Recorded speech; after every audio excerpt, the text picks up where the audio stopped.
मुकाम इब्राहीम, पहले मैं इस लफ्ज़ की ज़रा वजाहत कर दूँ जी जी कि मकाम जो होता है ये कहते हैं खड़े होने की जगह।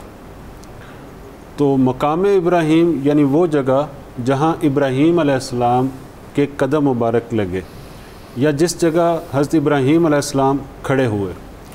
तो बेसिकली ये मकाम इब्राहीम जो है ये एक पत्थर है और ये ऐसा पत्थर है जिस पर खड़े होकर हज़रत इब्राहीम अलैहिस्सलाम ने खाना काबा की तामीर को सरअंजाम दिया।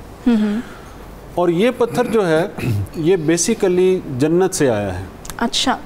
हदीस में आता है कि अर्रुक्नो वल मकामो यकूततान मिन यवाकीतिल जन्ना, वाह, कि हजर अस्वद और मकाम इब्राहीम ये जन्नत के याकूतों में से दो याकूत हैं।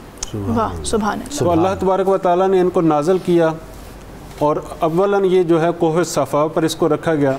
जब इब्राहीम अलैहिस्सलाम ने खाना काबा को तामीर करना शुरू किया तो जैसे जैसे उसकी दीवारें बुलंद होती जा रही थी तो उनको ज़रूरत थी किसी चीज़ की जिस पर खड़े होकर वो उस बुलंद दीवार को तामीर कर सके। अच्छा। तो हज़रत जिब्राईल अलैहिस्सलाम इस पत्थर को लेकर फिर हज़रत इब्राहीम अलैहिस्सलाम के पास ले आए और हज़रत इब्राहीम अलैहिस्सलाम इस पर खड़े होकर उन्होंने खाना काबा की तामीर की।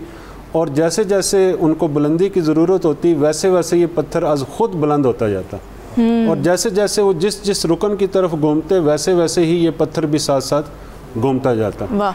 तो ये पत्थर इतना अजीज़ है और इतना अहमियत का अमल है कि अल्लाह तबारक व तआला ने इसके हवाले से फरमाया कि वत्तखिज़ू मिन मकाम इब्राहीम मुसल्ला, कि जो हाजी हैं और उम्रा करने वाले हैं वो इस मकाम को जाए नमाज बनाएं, सुभान अल्लाह, और इस पे नवाफिल को अदा करें।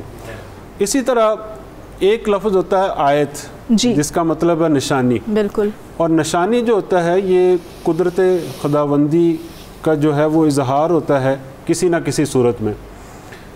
तो अल्लाह तबारक व तआला ने इस जो मकाम इब्राहीम है इसको एक निशानी के बजाय निशानियाँ करार दिया।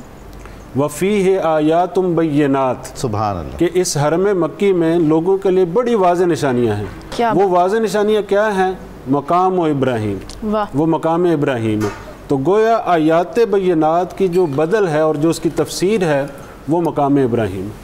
अब सवाल ये पैदा होता है तो ये एक पत्थर जी, लेकिन इस पत्थर को इतनी अहमियत क्यों हासिल हुई कि उसको मसल्ला भी बनाया जा रहा है, उसको आयात बय्यिनात भी कहा जा रहा है। तो इसकी दो वजह सामने आती हैं। एक वजह तो ये है कि ये जन्नत से नाज़िल करदा पत्थर है और जन्नत की हर चीज़ आला व अरफा है।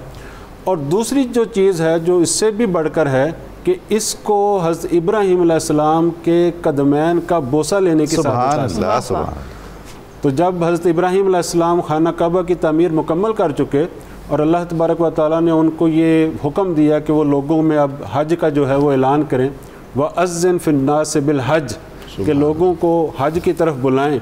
तो उस वक़्त भी उन्होंने इसी पत्थर का इंतखाब किया। क्या बात है। और इस पत्थर पर आप खड़े हो गए और जब इस पत्थर पर खड़े हुए तो हदीस में आता है वर्तफ़ा, कि ये पत्थर जो है वो बुलंद हो गया। वाह। इतना बुलंद हो गया कि सारा काना अतवल जिबाल, कि जो बुलंद तरीन पहाड़ थे उनसे भी इसकी बुलंदी जो है वो ऊपर चली गई। वाह वाह। तो जब आपने इस पर ऐलान कर चुके और इस पत्थर ने हज़रत इब्राहीम अलैहिस्सलाम के कदमैन का बोसा लिया और बोसा वो आज भी सब्त है और आपके निशान जो हैं वो उसमें नज़र आते हैं कदमैन के। तो इसके बाद आपने जो है वो उसको खाना काबा की दीवार के साथ जोड़ दिया, मुल्सक कर दिया और इसी की तरफ मुँह करके नमाज़ पढ़ते थे।